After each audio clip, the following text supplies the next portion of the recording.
Hey, good evening. Good evening, ladies and gentlemen. Good evening. And want to thank you so much for joining me this evening. Today, the 24th of October, 2024. Very, what should I say? Very lovely day. I would say it's a lovely day in the UK today. I really saw some lovely leaves on the ground. I don't know if anybody's fascinated by leaves on the ground, but I find them they're so very fascinating, showing leaves on the ground as the autumn is there.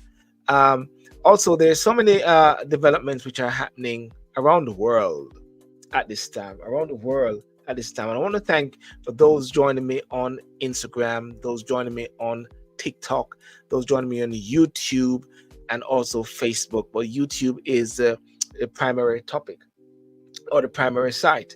The topic I have today is about slavery reparations and the Chris Kaba controversy. You know, and why I say many things are happening in the world, because there is the head of government for the Commonwealth, which is in Samoa, and the big thing is about reparation. The big thing is about reparation. And I'm going to have actually tonight on later in the day, Mr. Howard McDonald from Jamaica, from the president of the Joint Unity Alliance party, a combination of minor parties in Jamaica. And I'm going to have Mr. Stephen Golding as well, one of those strong voices on reparation. I'll be joined also by Mr.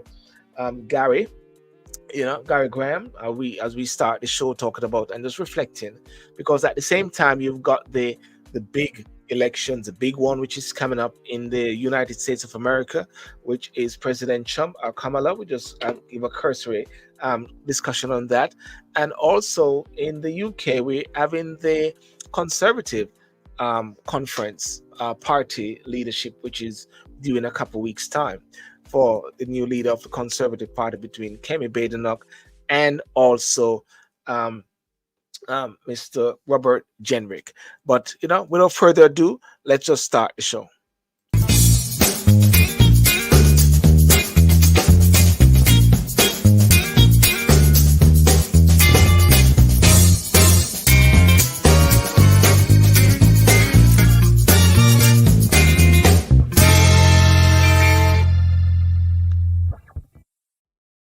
And also, I've got a new look, and this is my promotion.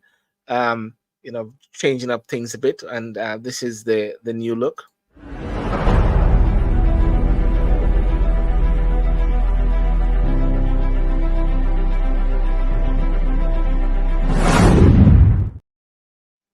Yep, there we are. Exciting times. So many, so many things. Let me just bring in. So Garry, how are you doing? Man, that's an awesome entry there. I'm looking forward to when you preview all that. Well, as they say in Jamaica, big things are going on. Big Yeah, things man. are going Yeah, man. as much as possible. But listen, Garry, how was your day anyhow? How was your day It's in the UK?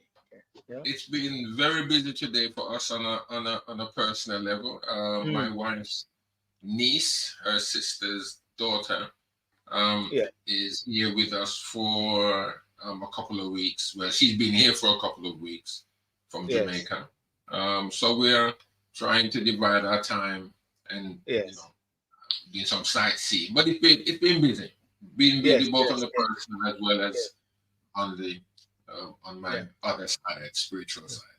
Yeah.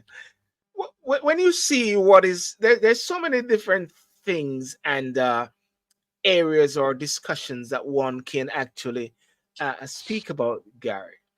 Um, you got the Middle East, which is happening over there. It is still happening. You've got the Ukraine, which is happening. You saw the big thing with BRICS there going on presently in with Russia, South Africa, and a few other countries there. You're seeing what is happening presently in Samoa, with the heads of government with talking about reparation. You're seeing also the recent event of the Chris Kaba, uh, who got shot recently. No, not shot recently. Who's the police officer got acquitted, was charged for murder.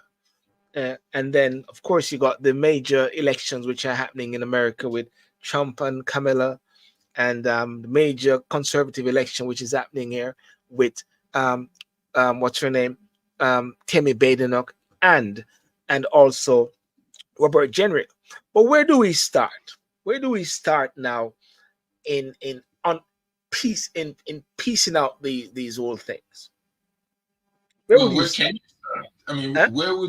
where can we start? So, I mean, all Mm, of those areas that you have named, and you could name more. You could name a mm, lot more. They mm. are all important areas in the lives of particular individuals and families, and they all probably could take a whole day. Each one could take a whole day Yeah. really to discuss, to talk about, to share, and such. Mm, When you think about Chris and the fatal shooting of that young man, I mean, yeah. the family alone, you know, that's what they're concentrating on. They're not thinking about reparation. They're not going to be thinking on the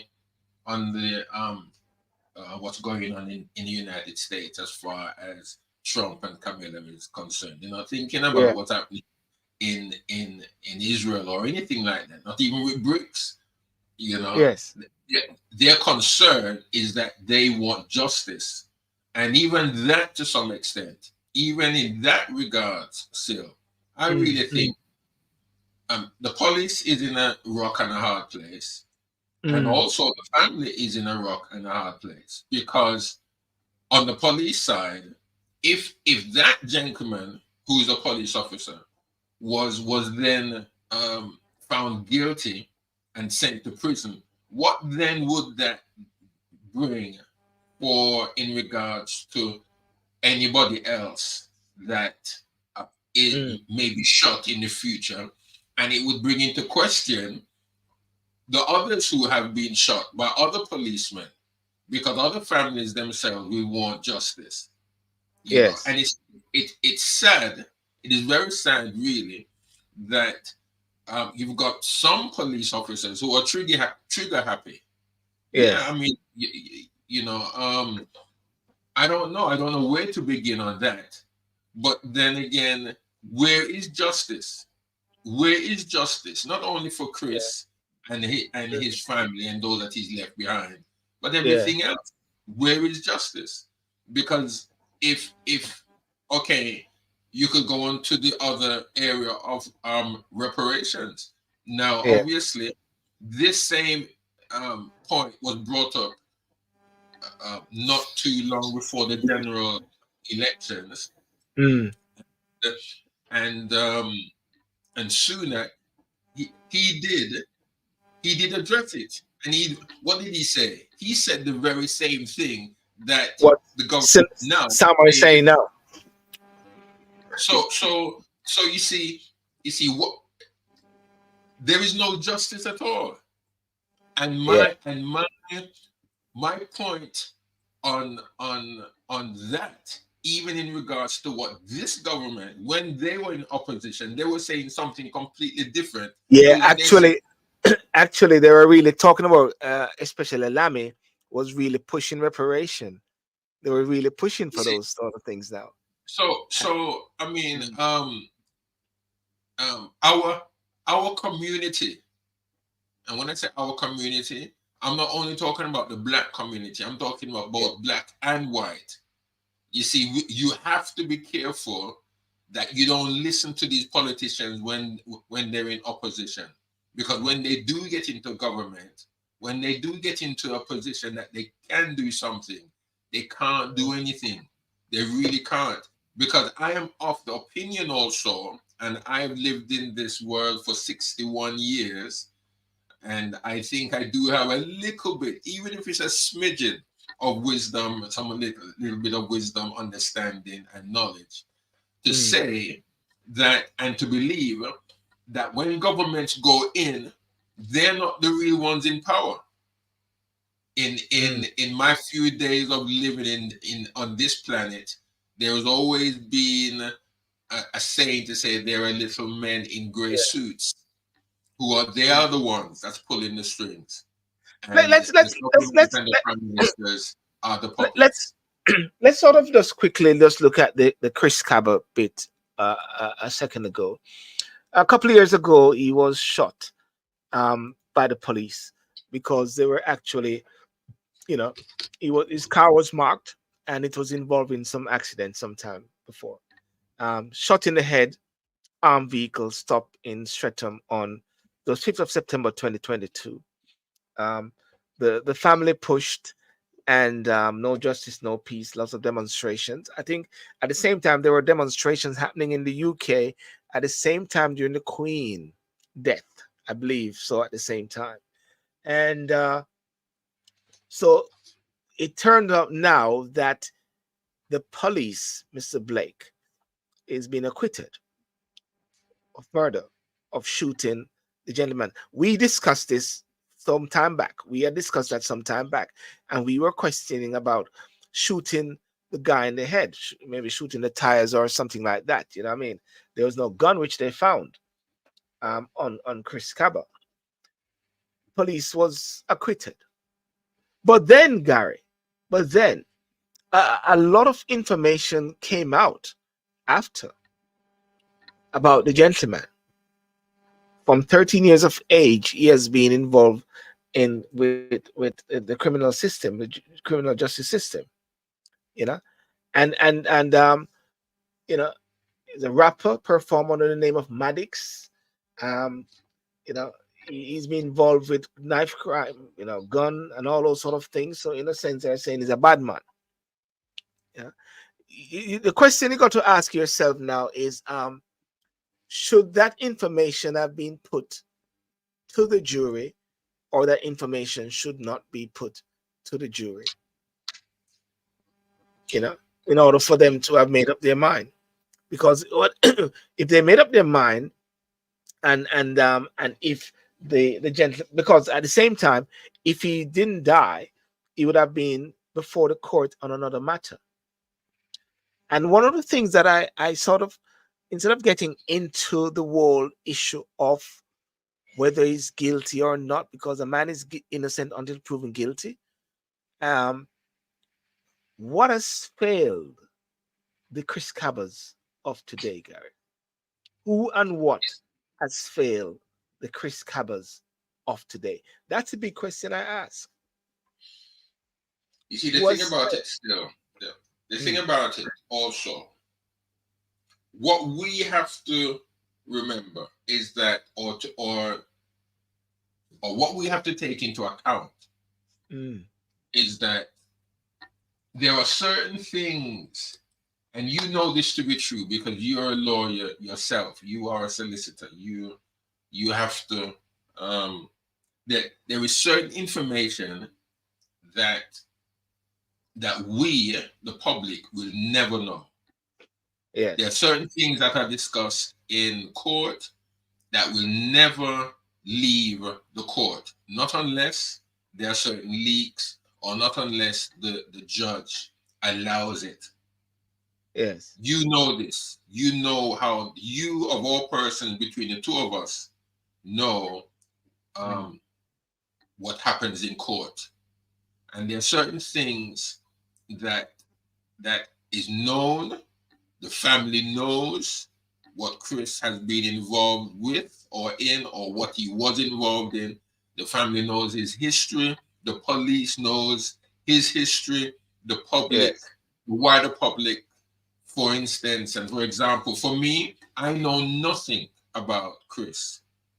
What I know about Chris is what comes out in the press, or Yeah. what is told to me about him. Now, Yeah. I can't make a judgment. We can't make judgments, especially put yourself in the picture, Sil. Mm. You could be dealing with a case. Um, you are not at liberty to tell me anything about it. You can't tell me anything about it. Yeah. I can talk as Mm. much as I want about and assume a lot of things about the case you're dealing with. And what I may assume may be totally wrong, but you can't say anything. Mm. So I will always be in the dark. I will always be in the dark when it comes to Um, as an example, the case that I may be talking to you about that you're dealing with, Yeah. it's the same thing with the Chris's of the future and the Chris's of the past. We, the public, do not know anything that the police may know. But at the Mm. same time, does that give the police the right to pull the trigger? Does it give them the right to end their Mm. life? No, it Mm. doesn't. I don't think anybody, there's no being in this world really Yeah. that has a right to end their life. Yeah. I see the point where New York City said is that it's unbelievable that the police didn't know who was in the car and he was being But tracked. yeah, but they do know. They do. You see, again, the police can always say what they want because they know movements. They know more than what they're letting on. They Mm. will always know more. So, and you know this. Now probably as a lawyer yourself, you're Mm. playing devil's advocate, so you're trying to get as much get the responses from Yeah. from out of you. But you know, Well, what they say is that they know of the car. They know of the car, and you're right. Let's call it. Let's say it like this. There's so many things that we'll never know, and that we'll never know. I think that's what we can comfortably say. But officially, what they said is that they followed the car, and it was the car that was the issue. They didn't know who the person was in the car. That is Mr. Blake didn't know who the person was in the car, but the car was treated like a weapon. There was no weapon which was found in the car. I think a bit similar to Mark Mark Dugan. Um, the weapon was found, but the car was being used as a weapon because it was going forth and back. But the thing though, what I believe is very important. Like sometime in Jamaica when gunmen them um, shoot up place and police come in and shoot them up and thing like that, and the people them start midnight and say, "Oh, I'm good man, and he's a good guy, He will save him, give him food and everything, and blah blah blah." It makes you wonder at the same time if the family, the community, um, is not being transparent and being honest. I agree that our person maybe got killed is one thing, and maybe wrong in how it was done, maybe treated as being unlawful. But the element of transparency and accountability, because I understand that the families did not want that information to come out about his past and his history. And I always say this all the while. This is what I always say. Anytime you got knife crime and etc., there's always that focus upon the victim, the families. But I'm always sort of curious about what was going on with that family of the perpetrator. You know, what is their story?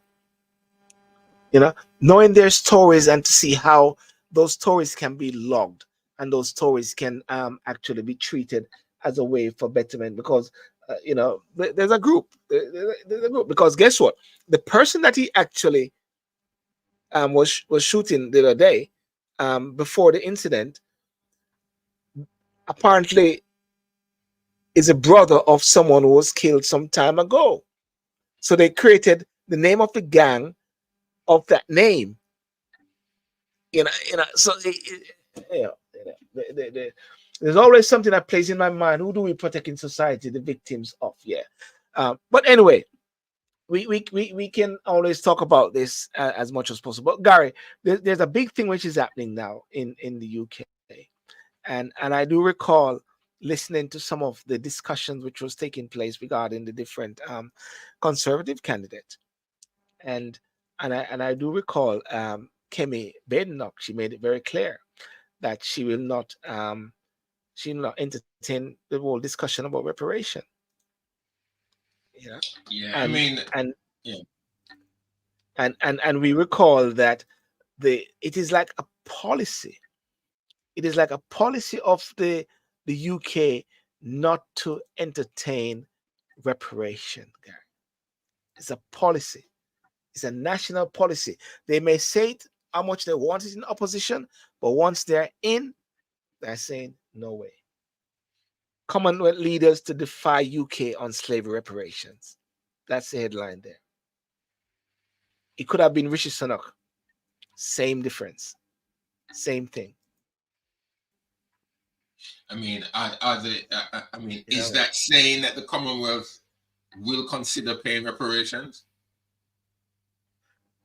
No, it is saying that the Commonwealth is putting pressure on the UK to pay reparations. Commonwealth as a bloc. I mean, who are they going to be paying reparations to? All right, let me bring in Howard McDonald. Mr. McDonald, how are you? How are you doing, sir? Hi, Sylbourne. How are you?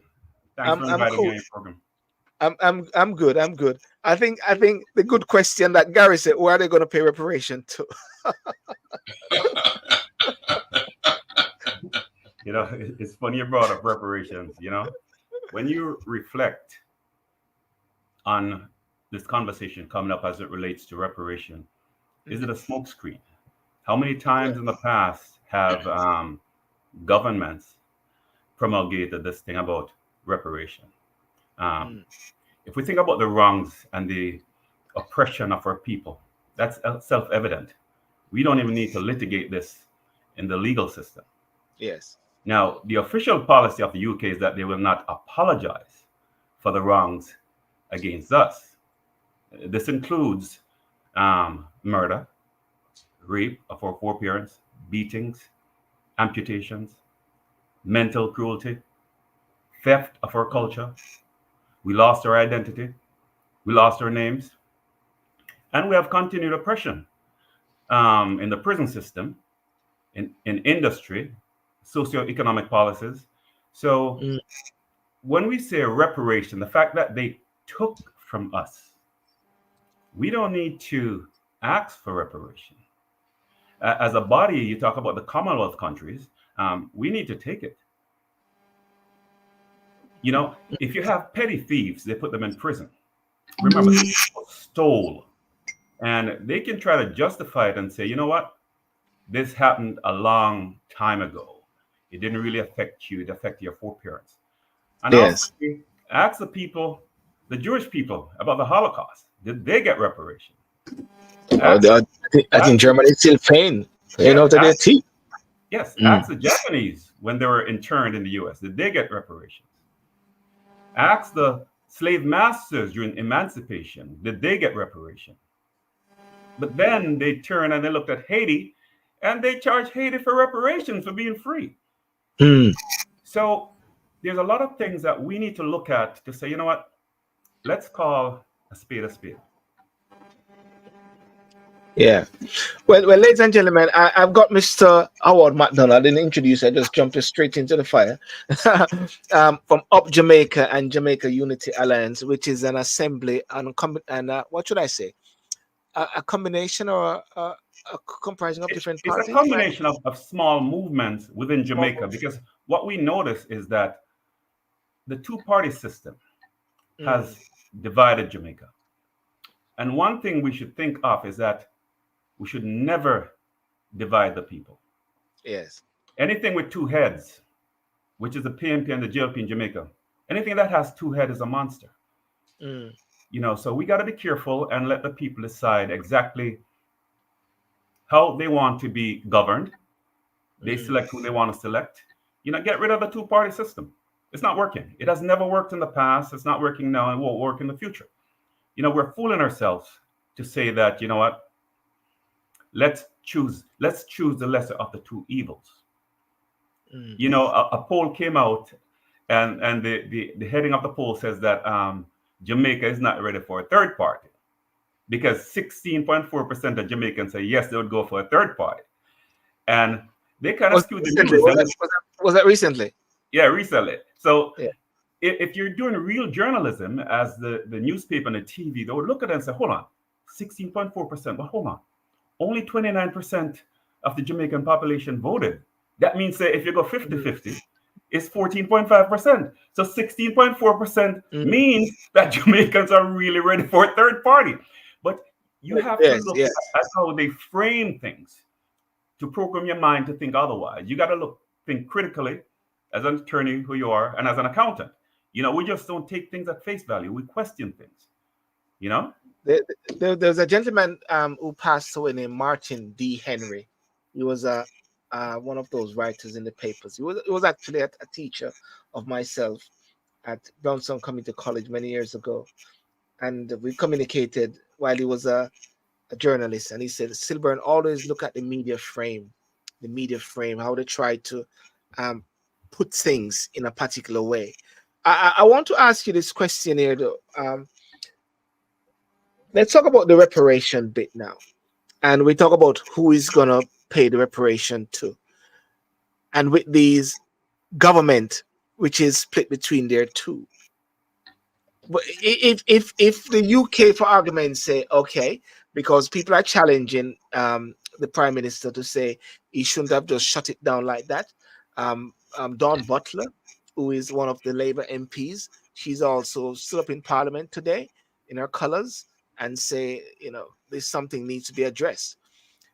If it is being addressed and if payments are being made out, how do you see that unfolding, especially operating under the present political system? Because it goes to the government, isn't it?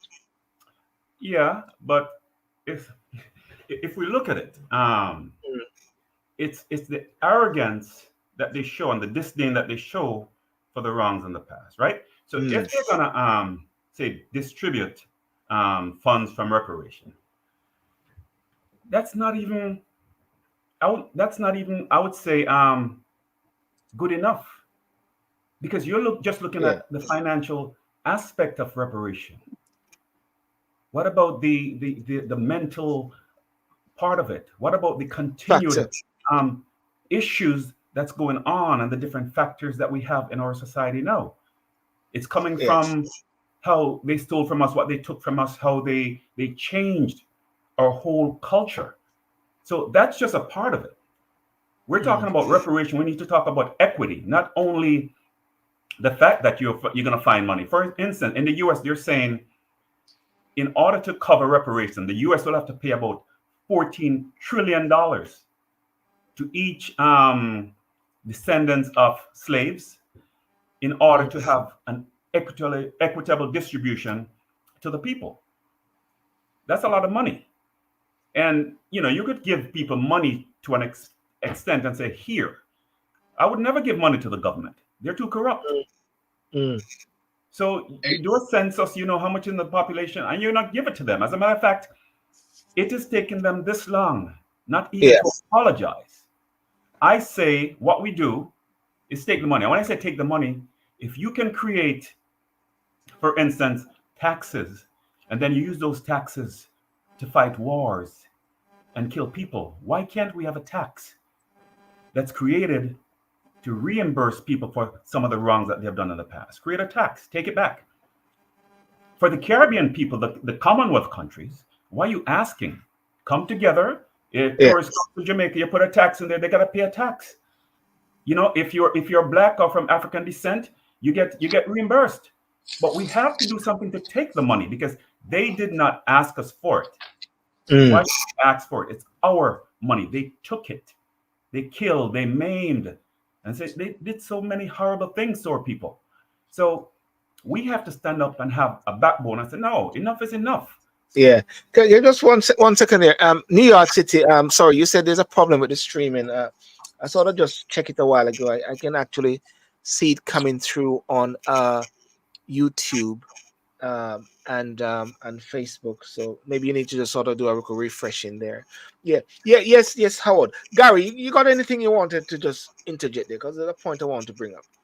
Yeah, I hello, Mr. McDonald. It's nice to see you on online tonight. My thoughts on what you've said in regards to payment, I agree with you. It should never be given to government. If our leaders, and in particular, let's say Jamaica. I mean, it's sad. It's very sad that our prime minister has been caught up in a scandal or whatever it may be in regards to money. And if these monies go to the government, and if they can't be trusted with what is happening now, then when all of this money comes to them now, where is that money going? It's not going to come to us at all. It won't go to the. It won't go to the the population of Jamaica. Yeah. It's going to go into the pockets of our leaders, and it seems that every prime minister, not only it would seem of Jamaica, but across the world, there is no country that does not seem to be touched with the finger of fraud and on the table deal. And it's only when, for instance, down is it the Far East or in Asia there, you've got countries where the army has to come in because of the corruption of the president or the corruption of the prime minister. Is that the next thing that's going to happen in Jamaica? I mean, that's the only thing that seems not to happen, where the army has got to come out because of the violence. But who is to say that the army may have to come out because the prime minister seems to be so corrupt that he can't rule properly? So is the generals have to come out now to rule Jamaica? And that would be that would be bad. That would be terrible. That would be terrible. And I do agree with you. But you see, there's no mechanism in place that even if England or the UK should say, okay, we'll pay reparations, we'll pay so much back to Jamaica, what mechanism is there in place that Jamaica then will give an account and it will filter down to the little man in the street? There's nothing. It will just be given to the government. The government will, as always, give some great big speech in Parliament or whenever they come together. But then that's it. After that, it's done. It finished. Yeah.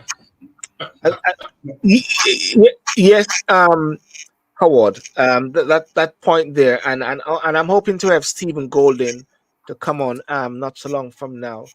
But that point there is, how would you propose, or the mechanism to get that money in and to assimilate it down to the people?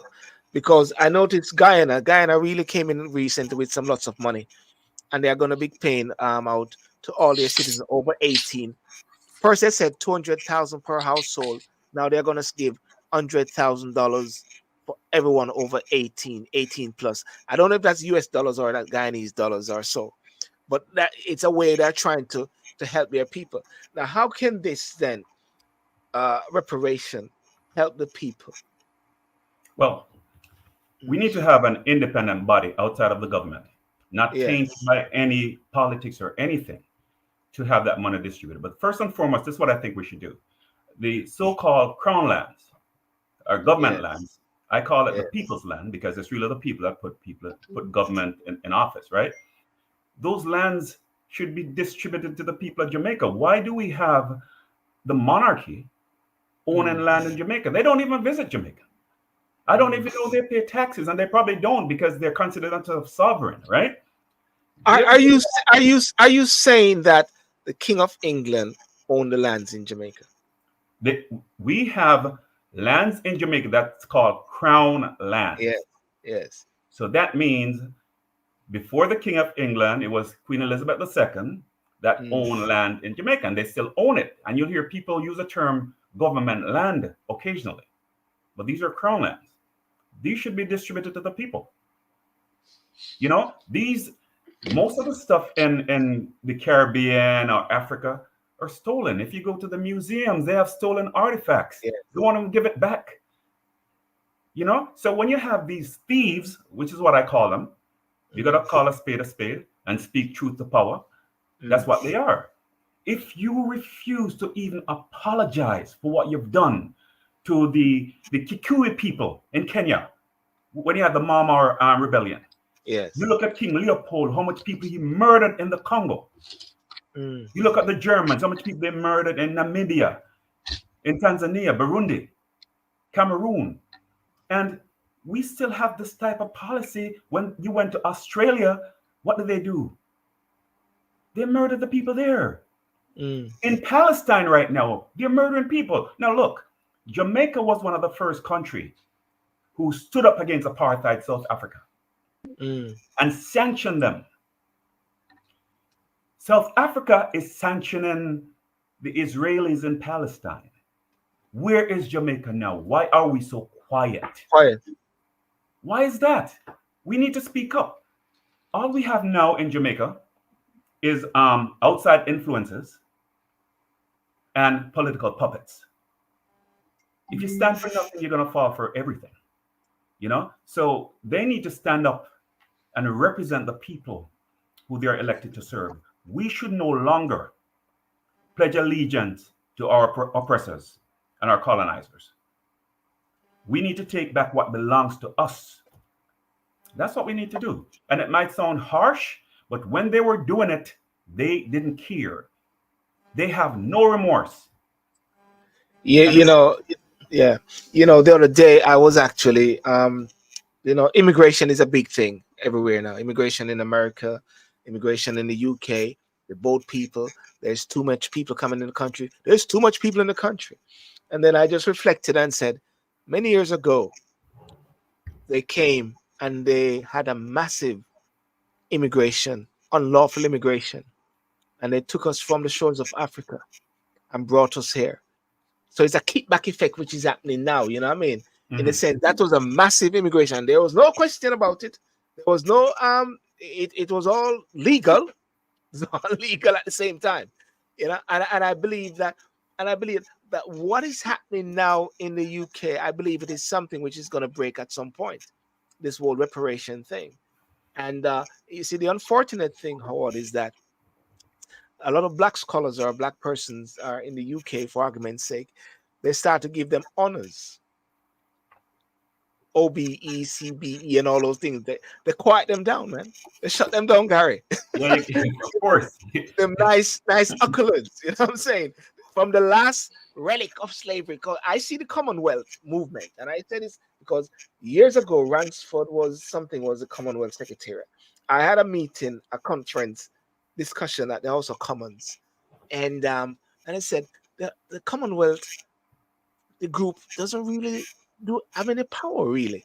It is just a sort of keeping the last relic of slavery, the last bastion of slavery, keeping that sort of Commonwealth movement together, the empire / and really and truly, the question you got to ask yourself again is, Kamina Johnson, when she was running for, I wanted to be the Commonwealth Secretariat, what was their position? Were they pushing for reparation?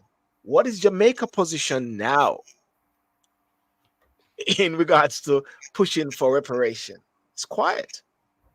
Of course it's quiet, because they're basically puppets. And if you look at the word common and wealth, there's wealth in there. Yeah. But who is the Commonwealth for? It was the UK, right? They use a term, and we use the term loosely and say Commonwealth countries. There is wealth in these countries, but who's getting the wealth?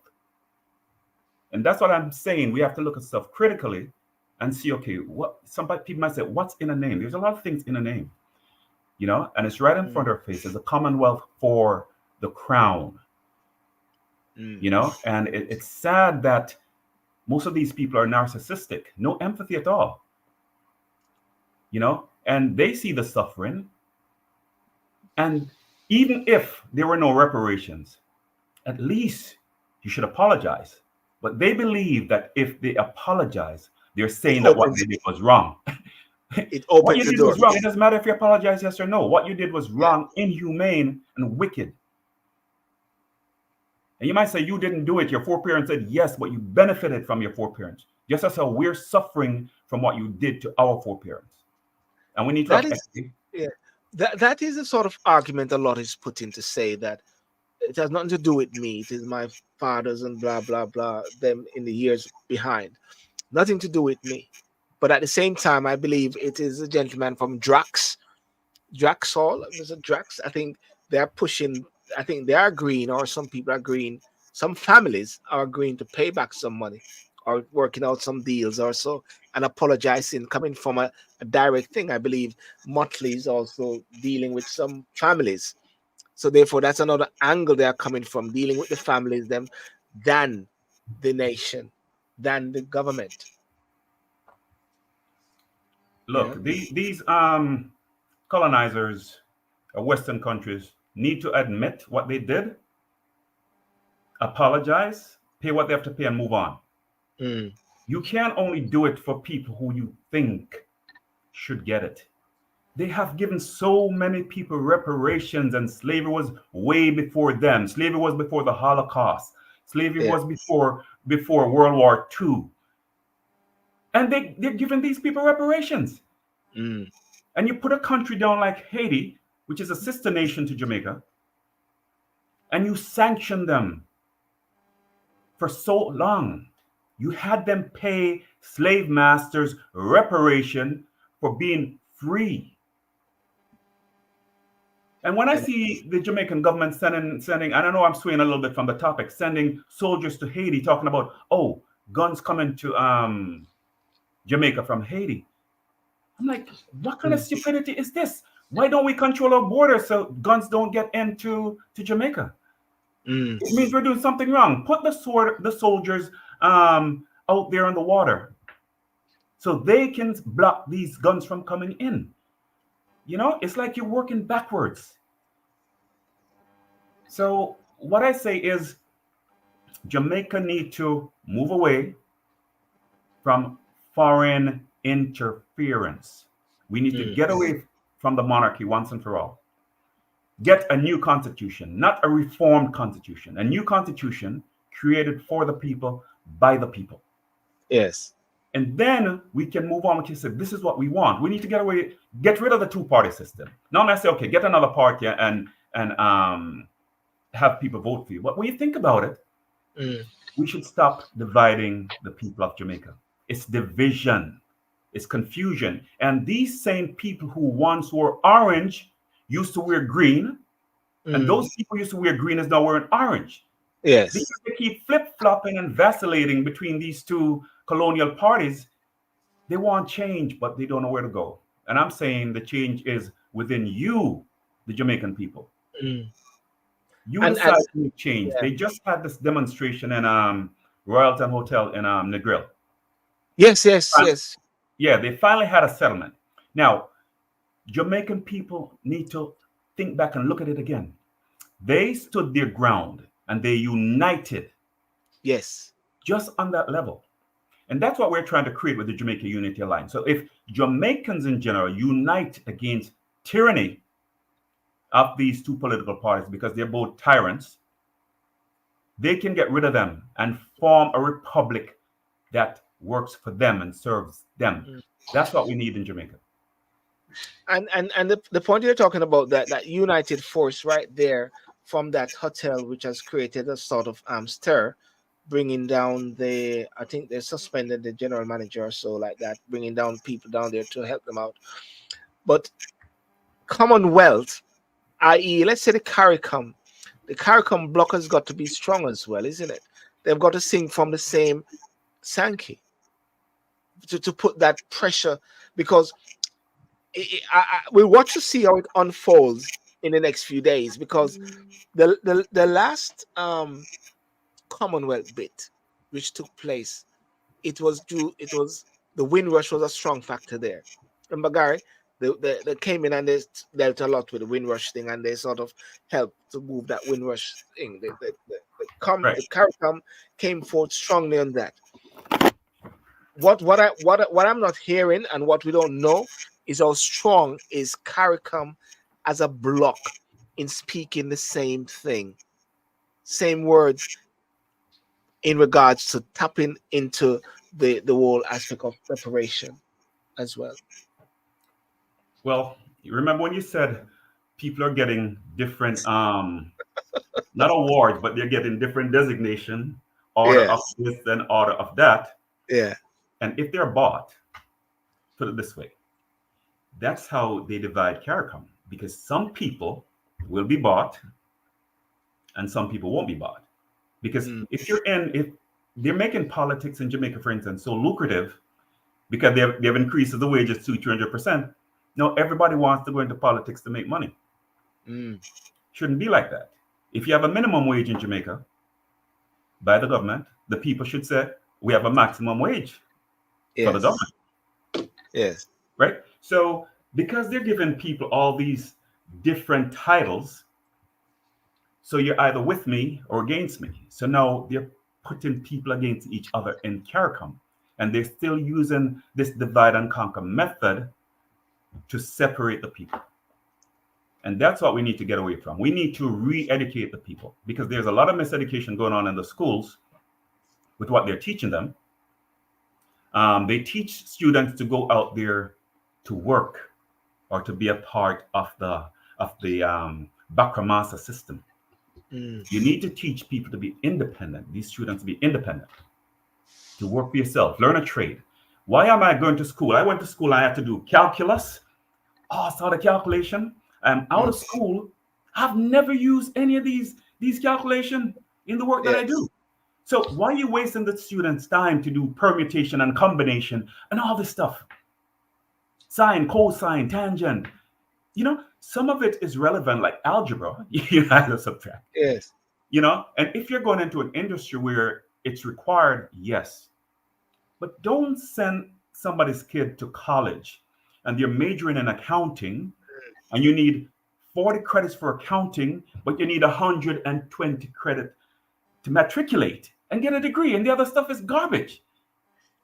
You hardly ever use it. Do you believe at the same time that the government of Jamaica, let's look at it, believe that the fact that they are voted in, they are actually operating on the mandate of the people and they can do what they want to do? And I'm just saying this here because I just saw something here. Spain-based consulting company to carry out international branding for Jamaica. A Spain-based Bloom Consulting is a company that the Jamaican government has contracted to carry out international branding for the island. Okay, so what happened? I mean, what happened to those companies or professionals that can do it in Jamaica? What happened to them? Say that again. No, Garry was asking, what about the professionals in Jamaica who can supposed to be doing that same work? Why have to get someone from Spain, even though it's this whole branding thing in Jamaica? I'm not so like it, but what about brand Jamaica, treating it like a little toy? Yeah, exactly my point. And we tend to believe that the colonial system is better than us. You notice there's a Privy Council, a Vibes Cartel case. It left Jamaica and it go all the way to England as if, you know, they know more than us. Yes. As it relates to, and it's still the Bakramasa type of mentality. Yes. As it relates to one of the question you posed about mandates for the people, if the people vote in the government, they have a mandate. Now let's be clear.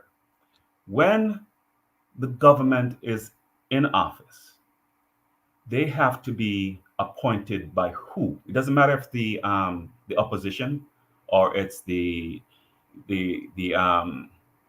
people in power, right? Yeah. They have to be appointed by who? The Governor General, right? Who does the Governor General represent in Jamaica? The King of England, King Charles. Okay, so why then would they have a mandate to work on behalf of the people? They don't. It's a farce. You got to understand the whole concept and the mentality that's there. They're working for the monarchy. The head of state of Jamaica right now is King Charles. Yes.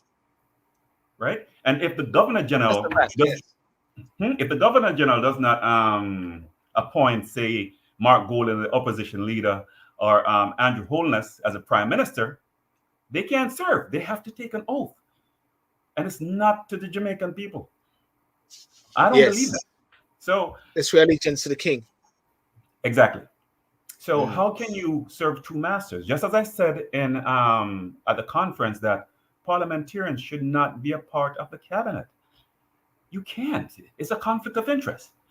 So therefore, the big issue which was going on regarding people having a British passport or whatever passport and a Jamaican passport, it makes no difference because it's the same thing as to anyone, because you're serving Jamaica, but at the same time you're serving the king.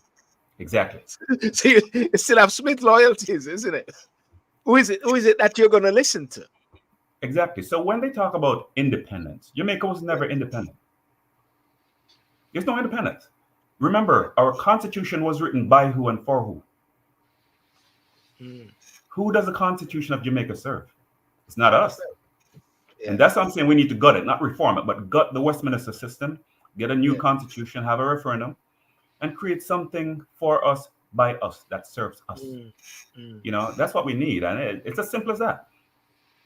So what's your message? What's your message then for King Charles and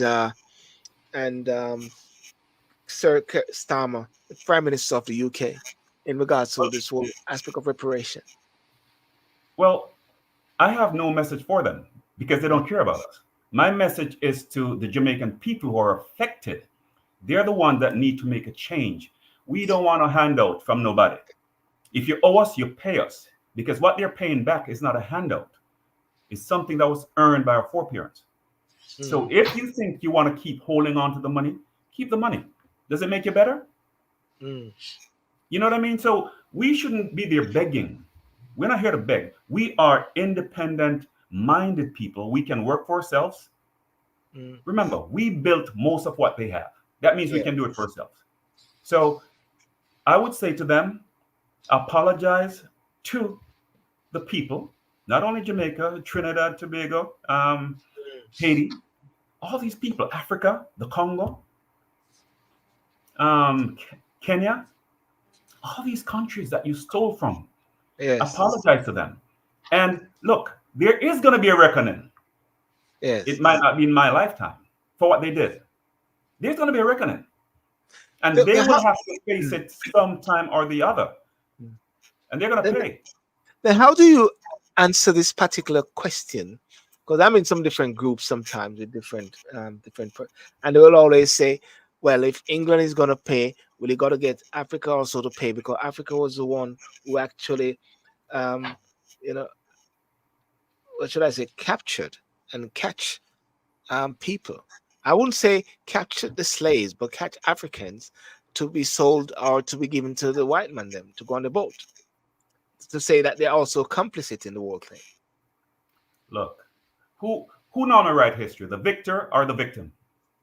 The victor. Okay, the victor write history, right? Yes. So they can say whatever they want to say.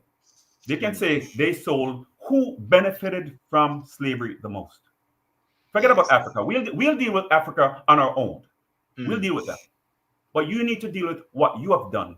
They keep pushing the goalposts further and further and keep trying to go around in circle like a hamster on a wheel. That's not how it works. And they do that continually until you have new generation, then new generation. Then they think after several generations, people are going to forget. But we should never let them forget. Because they'll change later on. Yeah. This is a very interesting conversation. And I think I might have to take it up maybe Saturday night again as well to really look at the whole ramification of this whole reparation bit, because I believe it is something, Garry, that we can't let slip by, and we can't let persons who are now quiet on it be the voices that was there, for our children. I think listening to what Howard has said in regards to having a good clean out, that's going to be a very difficult process, Howard. Say that again. It's going to be a difficult process, because we know we know very well that, you know, who, okay, if we look at that, and I know we don't have all night to discuss this, but if you looked at the at Jamaica right now, you are there, so probably you may be able to answer this particular question. No, But then he's on he's on the internet, okay. as a friend said. That's because he's there. Let me say Okay. he's in Jamaica. All I right. won't say where All he right. is, but he's on the internet. Well, don't let out the secret, whatever you do. But, no, but the thing is, if it was possible to remove the individuals who are in power now and the opposition now, and if you are going to find individuals who could properly represent and put things in place so as to do exactly what you are proposing, Howard. Are there individuals in Jamaica right now that could properly put Jamaica on the proper, on the proper road? Because that seems to be a problem across the board in any society that we have today. Of course we can do it if we do things based on meritocracy, by merit. Right now you have cronyism, nepotism, and all sort of stuff going on, in politics in Jamaica. Now, in the 14 parishes, say we have, let's say it's a governor or a mayor, whoever you want to call it, or a parliamentarian. We want to make sure that each parliamentarian live in the constituency that they're going to represent, first and foremost. Because now they can feel the pulse of the people within that constituency. We want to get people within that constituency that has merit. They know about agriculture. There could be a medical doctor. It could be entertainment. Many different things. Look, Jamaican people are very hardworking.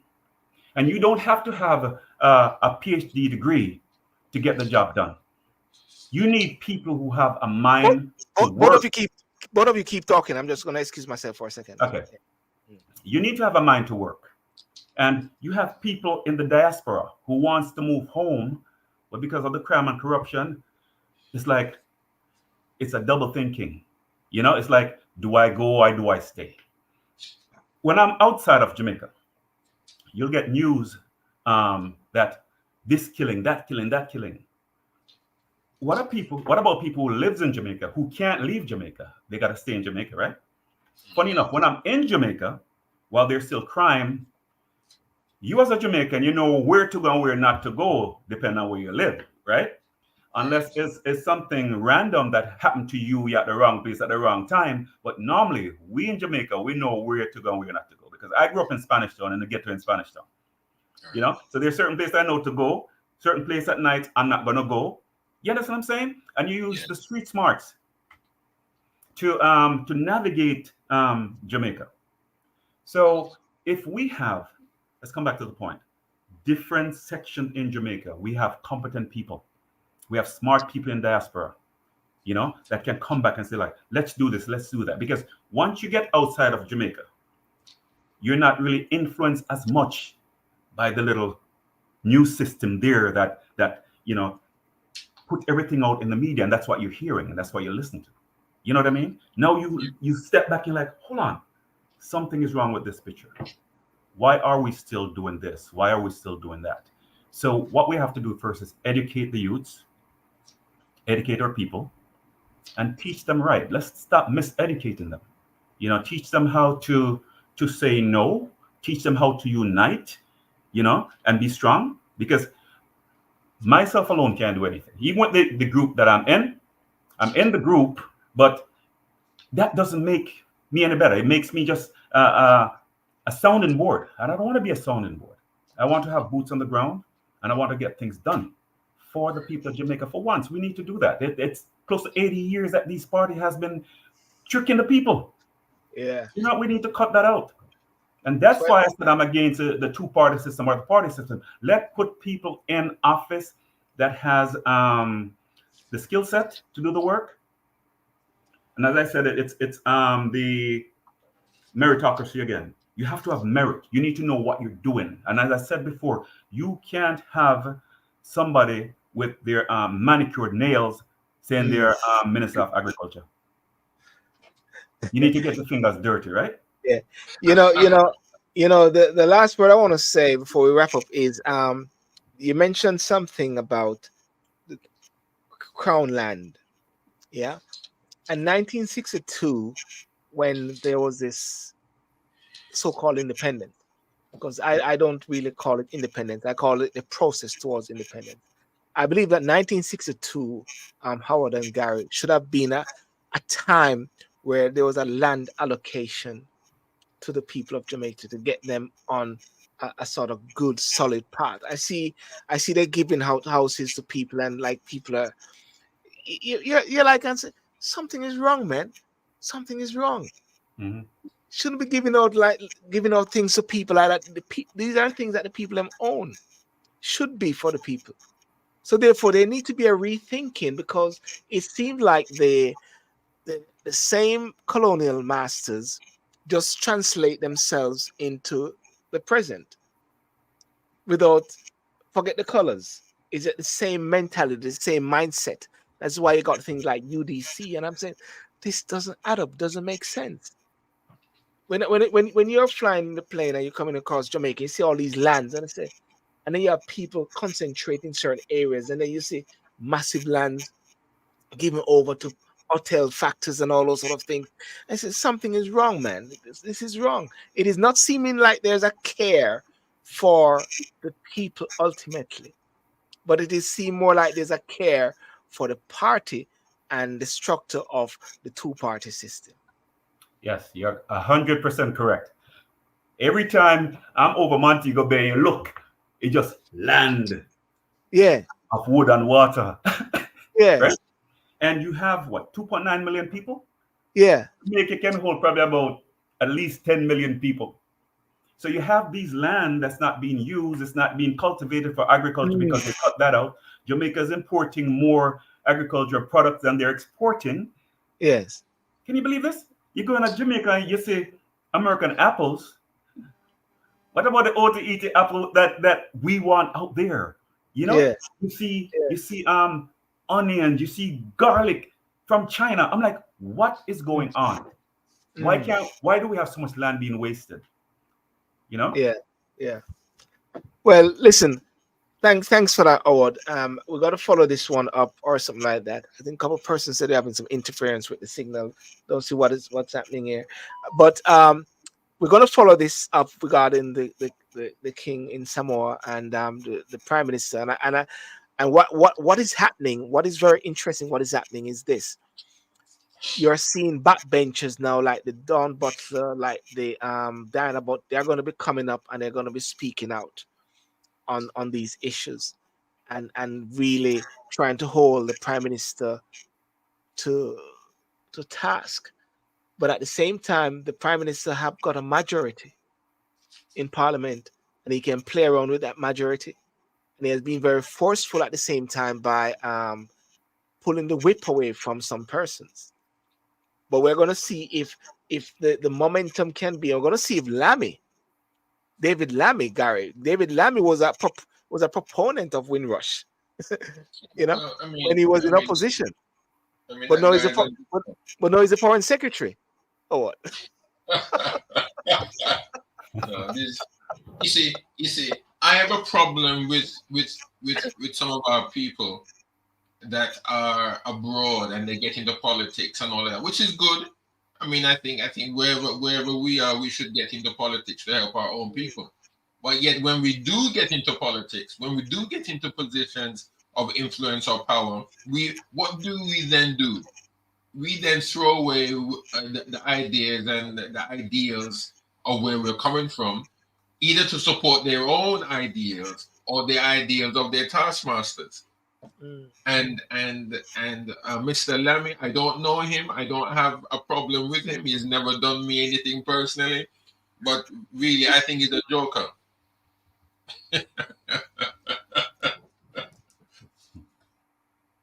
Yeah. Well, one of the things, Howard, I mean, we're in the diaspora, all of us. You're in the States there. I'm in the UK, Garry in the UK as well. I strongly believe that as time goes by and as we are, the doors are open up. Rishi Sunak has opened the door, in a sense. Kemi Badenoch, she's moving towards the conservative thing there, may become leader. Our policies may not align with the whole aspect of reparation. But at the same time, you're seeing the doors opening for Black people to step up in these positions. Now, the question you got to ask yourself now, and for Black people to say, do we just fall in line with the policy, or do we come in with that mentality, with that new thinking? Do we have to just fall in line, or do we can shift, break the boundaries, break the mold? I think we should. I think we can. If we are not Well, actually looking for, if we're not looking to, if we're not so ambitious, you know what I mean? If we're not so ambitious to be up there, but we can be ambitious for the cause, for listen, marching for the cause. Yeah. if you listen to what Howard has been saying all along tonight, yes, Yes. that won't happen because the political taskmasters will always be at the top. And even if we as a people, I'm not saying that we shouldn't try, but even if we as a people really come out strong and they feel and they see our that we are strong and we are and we mean business, they still have the handle, we still have the blade.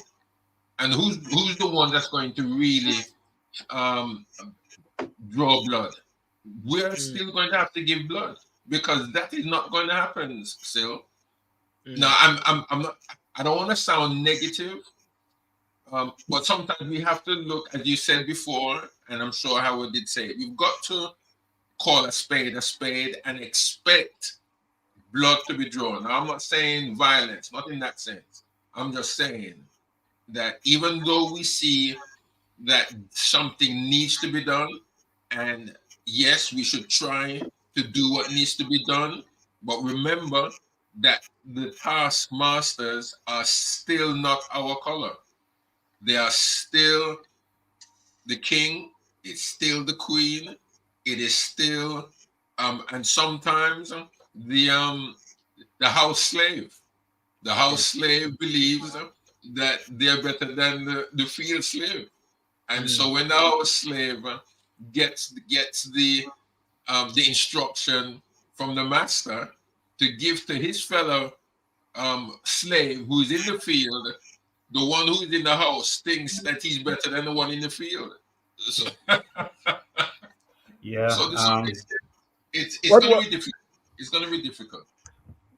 what's your last word, Howard? And picking up from Garry? So what you say about what Garry said I when he have to mentioned about being and one thing I'll say though, and I have to try to be positive, even though I understand 100% what you're saying, Garry. But if you think about it, we can use this little incident that happened in the grill. The people were united. They got what they wanted. And they said, no retreat, no surrender. And they gave them what they wanted. Now they had to have a scapegoat, which probably was a general manager. They have to show that, oh, somebody else did this. But I promise you, everything comes from the top down, right? Yes. The minute they find out that people, the tourists, weren't getting food, and possibly they won't get other people coming into their hotel because of what they did. It's just a nightmare for them. Because they're going to say, you weren't really paying your people, and now you're going to pay them now because they demonstrate. Something is wrong with Royalton. So now they have to fix this issue. It's a hot button issue. Now, if Jamaicans come together in a similar fashion against the government, you talk about drawing blood. Now, sometimes in order to live, we have to die. And I'm not saying anything that, it's going to be like we want to cause riots or crime. It can be peaceful. Yeah. What they did was peaceful. But I'm telling you, if Jamaicans in Jamaica say, look, we're not taking it no more, we're stopped, we're not work, and each of us bring a snack, bring some water and say, look, we're supporting you. Yeah.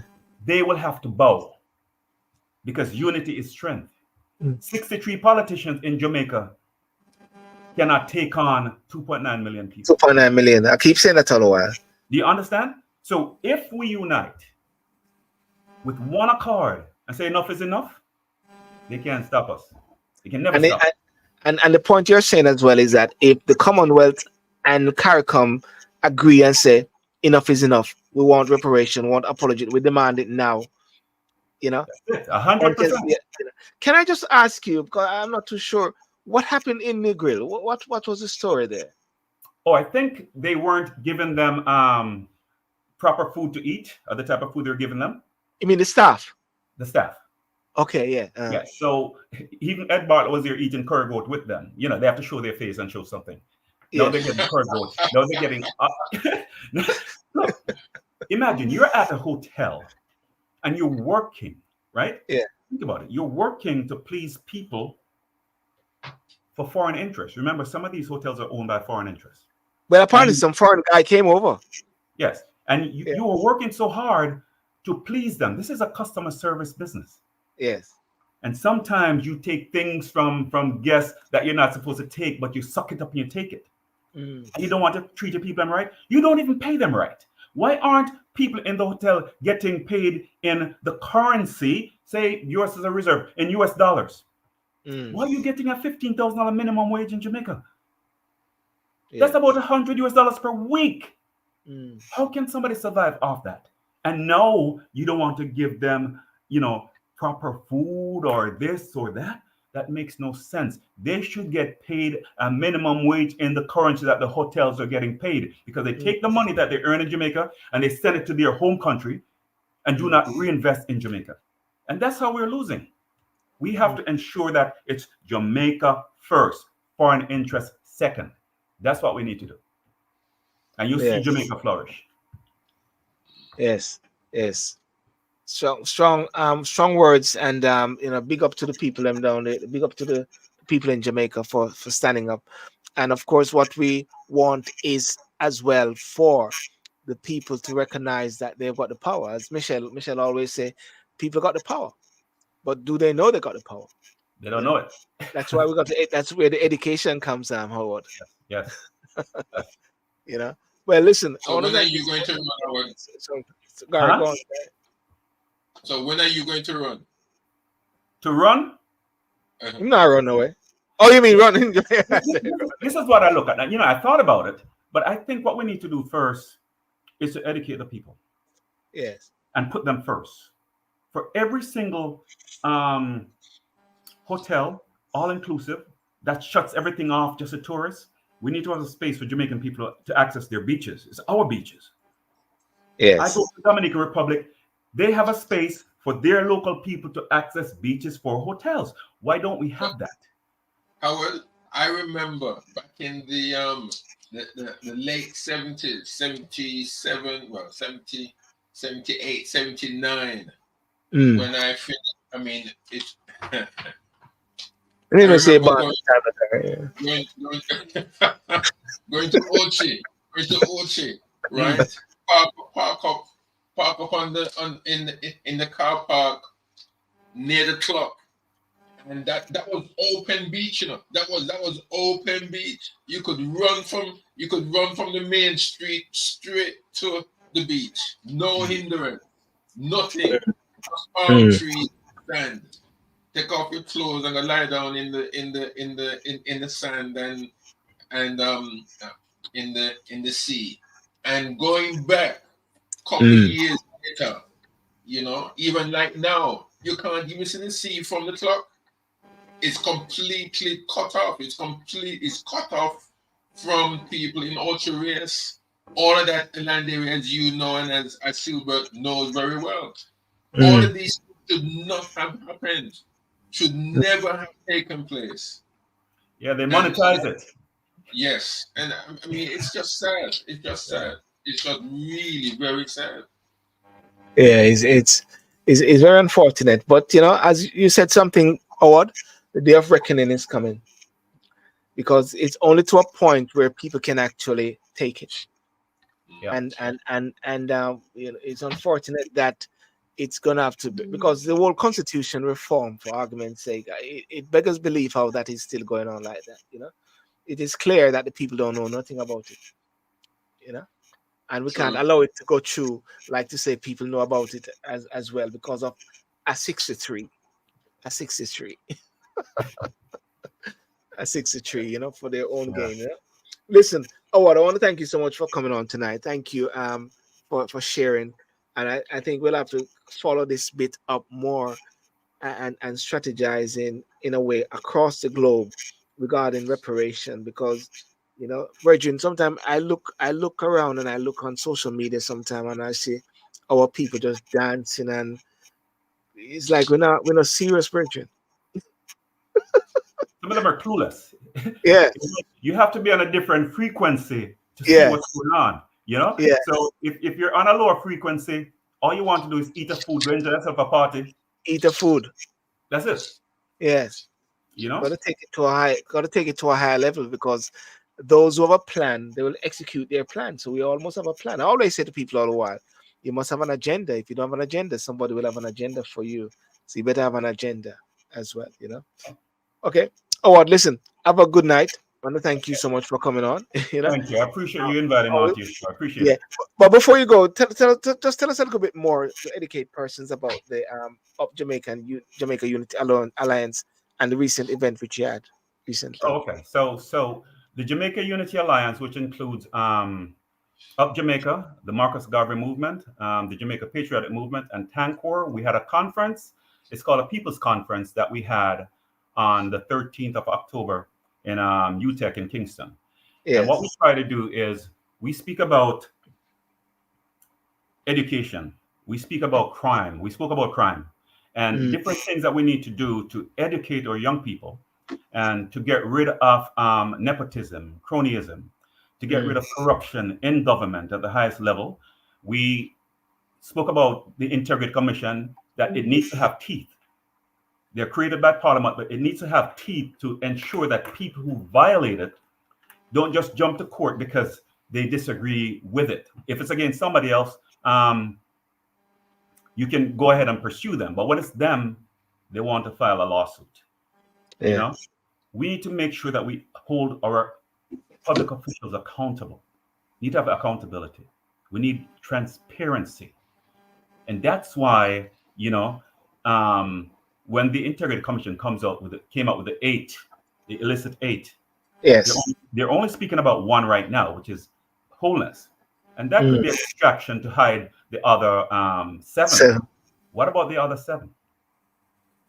You know, why is the government taking money out of a not-for-profit to invest in his personal name? In mm, accounting or auditing, we call that conversion. Basically, theft. You can't mm, take money from a not-for-profit if it's not, you know, even if it's a loan, it needs to be documented. But you can't move money like that. You can't take yes. money out of SSL before the company goes bankrupt. So your money is saved and poor people money is gone. It's no different from FinSec. Mm, FinSec was the worst financial issue in Jamaica, probably the worst in the world. You know, so we need to educate our people and say, look, you don't have to accept this. You are the agent of change. You know, don't depend on people, because 70% of Jamaicans don't vote, mm, right? And I call them the silent majority. And I'm saying, silent majority, speak up. Let your voices be heard. Stand up and be counted. But we yeah. need to educate our youths so that they make the right decisions. We need to protect them. You know, let's protect local Jamaicans before we protect foreign interests. And that's Yes. Yes. the crux of the matter, you know, for Jamaicans. Mm. Yeah. Yeah. Yeah. Powerful words, and so like that. You know, Howard. I think Garry just kicked out a while ago. But anyway, thank you for that. And the link, we'll get the link that you have for the show, the discussions, and I'll post them as well, so Okay. people can actually listen to what you're actually talking about. And the point that Garry said about running, I think we also have to look some strategic way as to how one can govern without have to be a PM or be MP or so like that, isn't it? People have to find different strategic ways. And I remember Mark Cameron always talks about it beggars belief that there's 63 MPs and yet there are 14 parishes. 63 MPs and 14 parishes. You know what I mean? You know, how can you change that? Even if you double it to 28, even if you double it to 28 or even say 30. Right. Come on, man. It's all politics as usual. Politics, I call it. Yes, yes. But we need to get away from that mindset and just think logically. And if you question everything, you'll get it. But if you just accept everything, you'll never get it. You have to question everything. Yes. All right. Well, peace out. Thank you so much for that. Thanks for inviting me. Cheers, Howard. All the best. Peace out. Bye. Yes, Garry. Well, I think someone New York City is saying there's some problem with the signal. I'm gonna have to watch that. I do apologize for that, Robert, as to what is happening. But I was checking on my YouTube on my phone, but I'm not seeing any sort of issues there. And I've been checking also on Facebook as well. I'm not seeing an issue there. I'm not seeing like a drag, but anyway, I'll sort of review it New York City, because you know what, normally have these sort of issues as well. Garry, listen, it's very interesting conversation that we had with Howard, and I think we'll have to look to see how things unfold in the next couple of days regarding this whole discussion about reparation, and to really hold, because really and truly, you know, I think that people should be going to their MPs. People should be knocking on the doors of their MPs. If you're in a constituency, for argument's sake, of Brixton, a constituency of Lewisham, a constituency of Birmingham, constituency of Hackney or so like that, people should be mobilized to write to their MPs and say, listen, we need to have this discussion about reparation. We need to have this discussion about apology. It doesn't make sense we keep saying, Chris Kaba, no justice, no peace, right? That is one aspect of it. Use these times and these mobilization to get people to be educated to the whole process.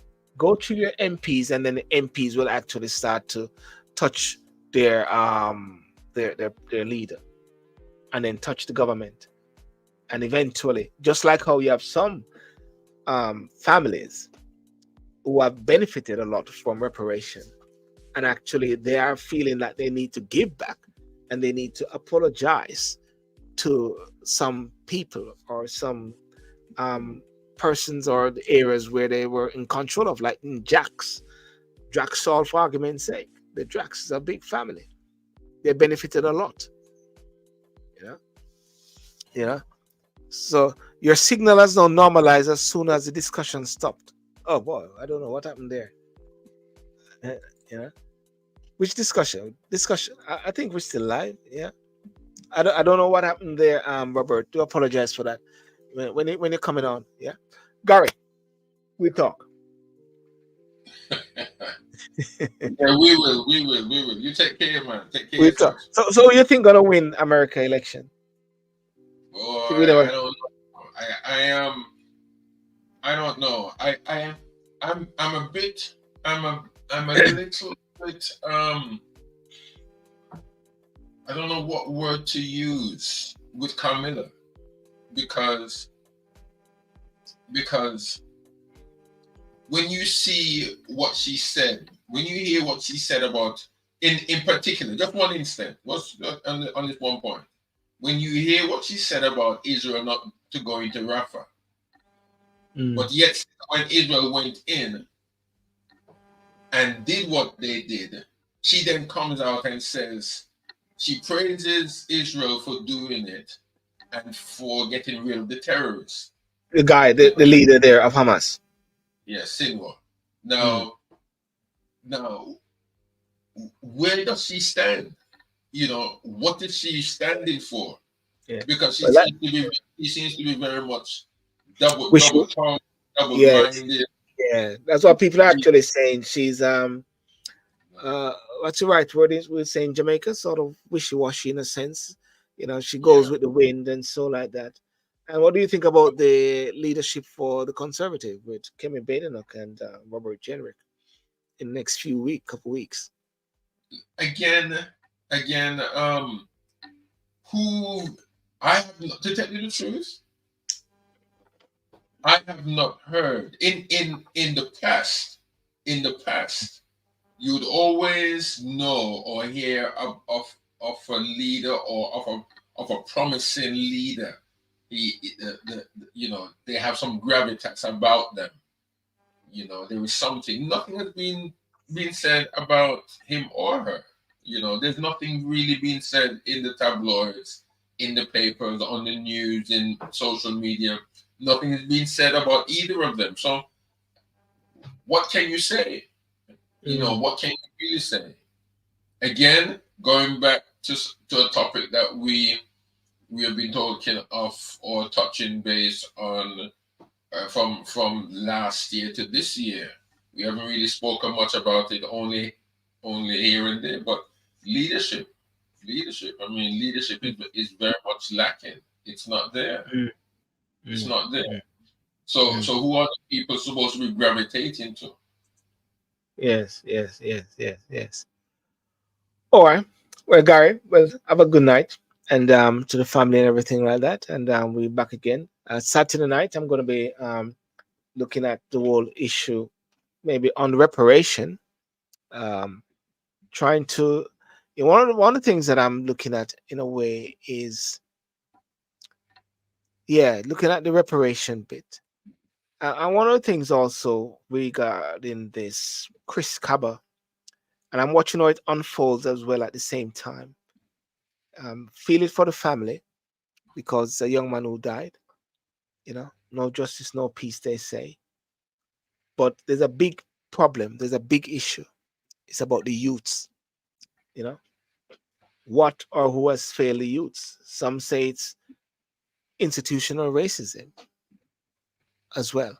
But then at the same time, you got many youths who are out there who are not of that irk. I'm trying to say, with a gun and with a knife. And they are not also from families which are broken.